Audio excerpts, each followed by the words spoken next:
Hello, welcome to part 3 of how to analyze a sonatina, and we're using my composition Tangotina as an example. So in part 1 I explained why I named my piece a Tangotina, and it's because it's based on the structure of the first movement of a sonatina, and it's also inspired by a flamenco dance called the tangos, which is in 4/4 time, and it follows the rhythm 1, 2, and 3, 4. 1, 2, and 3, 4. So a quarter note, 2 eighth notes, and 2 quarter notes.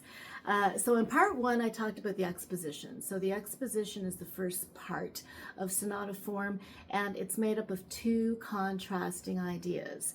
Then in part 2, I described what a development is, and the development is the middle section of a sonatina, and it expands on ideas that were presented in the exposition. So in my case, in my Tangotina, I explored that tango's rhythm. You heard a speed up and then variations on that 1, 2, and 3, 4 rhythm.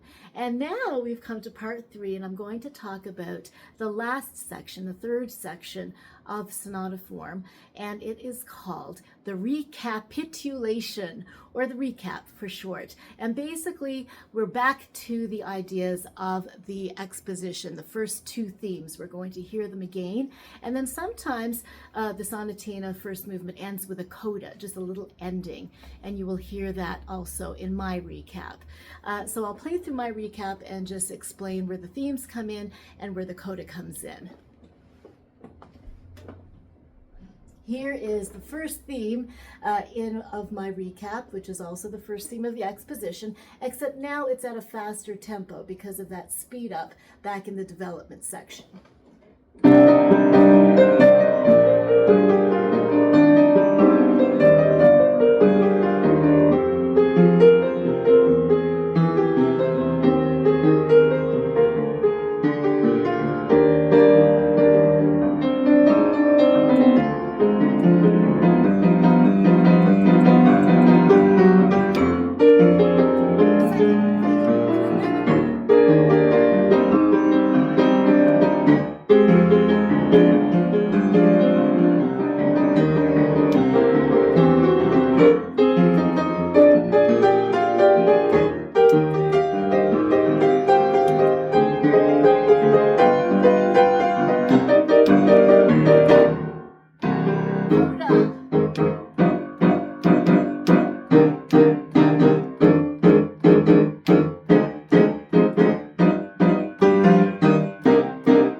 The end.